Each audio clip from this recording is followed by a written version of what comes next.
حکم خدا جب ہوا ہوگا، حکم خدا جب ہوا ہوگا، لبیک کا عالم کیا ہوگا؟ جان سے پیارا جو مانگ لیا، جان سے پیارا جو مانگ لیا، ایثار کا عالم کیا ہوگا؟ جو لخت جگر قربان کرے، جو لخت جگر قربان کرے، ایمان کا عالم کیا ہوگا؟ جناب صدر، محترم اساتذہ کرام اور میرے عزیز ساتھیوں، السلام علیکم۔ آج مجھے جس موضوع پر لب کشائی کا موقع ملا ہے، اس کا عنوان ہے عید الاضحیٰ۔ جناب علی وقار، عید الاضحیٰ عربی زبان کا لفظ ہے جس کے معنی ہیں قربانی کی عید۔ عید الاضحیٰ ہر مسلمان کے لیے بہت اہمیت کی حامل ہے، کیونکہ اس دن اللہ تعالیٰ کی راہ میں قربانی دی جاتی ہے۔ عید الاضحیٰ ذی الحج کی 10ویں تاریخ کو نہایت عقیدت اور احترام سے منائی جاتی ہے۔ اس عید کو قربانی کی عید یا بڑی عید بھی کہا جاتا ہے۔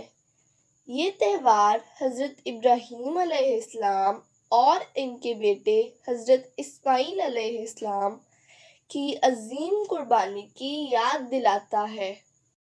عید الاضحیٰ کے دن اللہ کی راہ میں گائے، بکری، بکرا، دمبا اور اونٹ کی قربانی کی جاتی ہے۔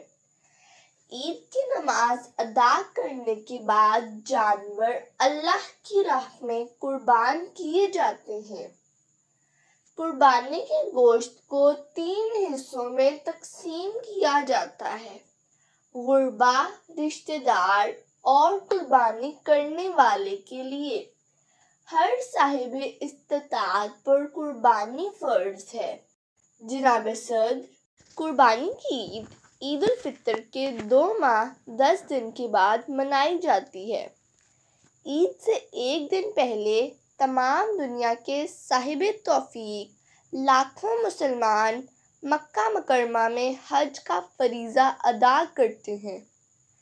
جناب علی وقار، قربانی کا مقصد صرف یہ نہیں کہ راہ خداوندی میں جانور ذبح کر دیے جائیں اور گوشت تقسیم کر دیا جائے۔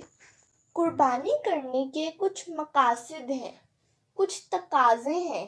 یہ تہوار ایک خاص پیغام لے کر آتا ہے۔ قربانی کا جانور جسے اللہ کی راہ میں قربان کیا جاتا ہے، ذرا سوچئے، کیا اس کا کوئی حصہ بارگاہ خداوندی میں پہنچتا ہے؟ جواب ہے نہیں۔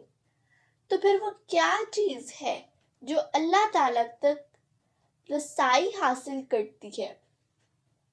تو معزز سامعین، وہ ہے ہمارا تقویٰ، پرہیزگاری، جذبہ ایمانی اور حسن نیت۔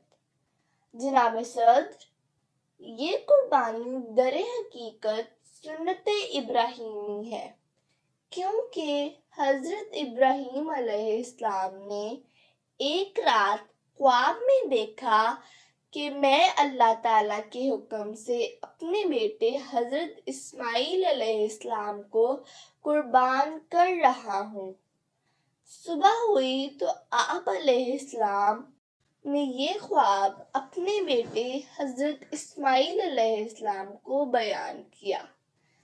بیٹے نے خواب سن کر بغیر کسی ہچکچاہٹ کے جواب دیا کہ ابا جان، آپ کا خواب سچا ہے، آپ پروردگار کے حکم کی تعمیل کریں اور مجھے قربان کر دیں، آپ مجھے ثابت قدم پائیں گے اللہ تعالیٰ کا حکم بجا لانے کے لیے۔ حضرت ابراہیم علیہ السلام نے اپنے بیٹے حضرت اسماعیل علیہ السلام کو اللہ کی راہ میں قربان کرنے کے لیے منی کے مقام پر زمین پر لٹایا اور اپنی آنکھوں پر پٹی باندھ دی تاکہ کہیں شفقت پدری جوش میں نہ آ جائے، اور چھری چلا دی۔ اللہ تعالیٰ کی رحمت نے جوش مارا اور حضرت اسماعیل کی جگہ قربان کرنے کے لیے حضرت جبرائیل علیہ السلام کے ذریعے ایک مینڈا بھیجا۔ یہ اللہ تعالیٰ کا حضرت ابراہیم علیہ السلام کے لیے انعام تھا۔